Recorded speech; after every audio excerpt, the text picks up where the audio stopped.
At 6:35 local time, an Israeli F-35 Adair was 2 minutes into a strike run over Tehran when its electro-optical targeting system flagged the contact the pilot wasn't expecting. Low altitude, moving fast. There was no denying it. Iranian aircraft were airborne and heading straight towards an aircraft Israel absolutely could not lose right now. The EOS, short for Electro-Optical Targeting System, is the F-35's built-in targeting camera mounted under the nose you see here, swung toward the contact. Infrared first, 2 hotspots traced for a twin-engine platform, then electro-optical, sharpening the image until the frame snapped into focus. Single tail, swept wing, side-by-side, 2-seat canopy. This was a Yakovlev Yak-130, NATO reporting name Mitten. The Yak-130 was built to teach Russian pilots how to fly real combat jets. Think of it as the learner's permit version of an Su-30, except Iran had bolted R-73E infrared homing missiles to the pylons and wired the aircraft's helmet-mounted sighting system for high off-site targeting. The R-73 can lock a target up to 45 degrees off the missile center line. The pilot doesn't need to point his nose at you. He just needs to look in your general area. Against an F-35, your name ends up on a T-shirt. Against an Israeli Hermes 900 reconnaissance drone, with no idea it's being hunted, more than lethal. 6 miles ahead of the Yak-130, a $10 million Hermes 900 was doing what it had done every day of this war. Orbiting at medium altitude, sensors pointed at the ground, feeding real-time targeting coordinates to every strike aircraft in the wave. The Hermes 900 is Israel's eyes, a 36-foot drone built by Elbit that loiters for 30 hours, feeding real-time coordinates through satellite data link. Without it, $500 million in precision munitions becomes expensive gravel on the wrong coordinates. The problem? It tops out at 120 knots. Can't run, can't fight back. Every F-15 waiting for aim points. Every bomb in the queue dependent on the slowest asset in the sky. On the EOTS display, the Yak-130's exhaust plumes pushed steadily toward the Hermes orbit. At current heading and speed, the Iranian aircraft would reach R-73 range in under 5 minutes. Inside the Yak-130's rear cockpit, the weapons officer watched the Hermes drift across his scope like a slow-moving target in an arcade game. Fat radar return 12,000 feet, holding its orbit with the patience of something that doesn't know it's about to get deleted. He called range to the pilot, 30 kilometers and closing. The pilot eased the nose down, setting up the classic drone intercept profile they had rehearsed countless times. Below the Hermes, angled up. R-73 seeker looking straight at the drone's engine exhaust. One look. One squeeze. Back in the Adair, 3 clocks started running simultaneously, and none of them were on his side.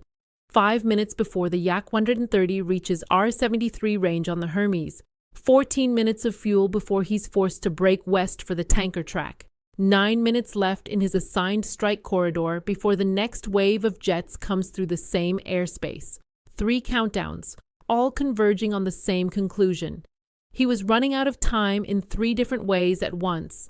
The ground targets would have to wait. The Hermes couldn't, but the Yak-130 wasn't what worried him. Everything around it did. Intelligence said the Iranians flew Yak-130s alongside MiG-29 Fulcrums, real fighters carrying medium-range missiles. The Yak finds targets. The Fulcrums kill whatever comes to stop them. This Yak appeared alone, but it wasn't.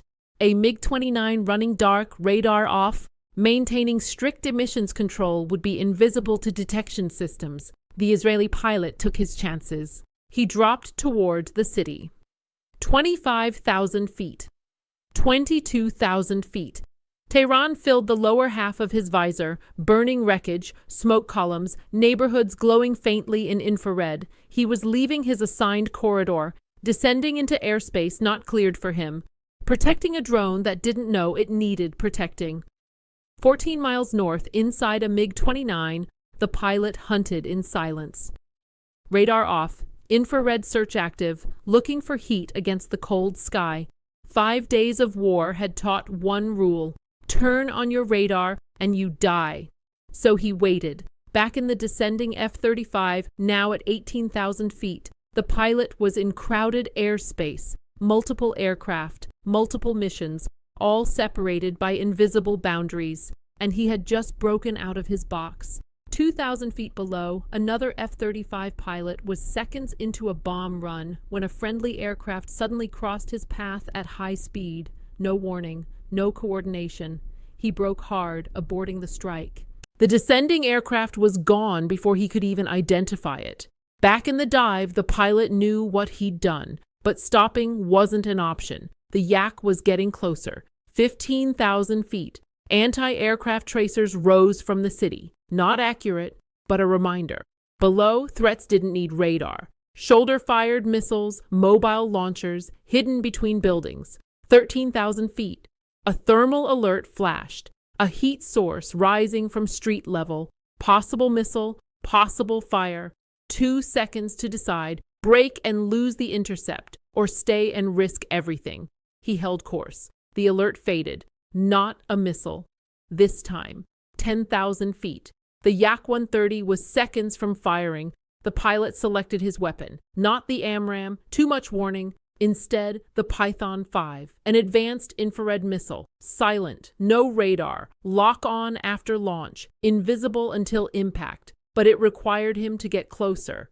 Inside the Yak-130, the weapons officer called 7 kilometers. The R-73 had a lock. 20 seconds to kill. Back in the F-35, the geometry had to be perfect. Above and behind. Engines masked. Exact alignment. But that alignment exposed him to anything behind.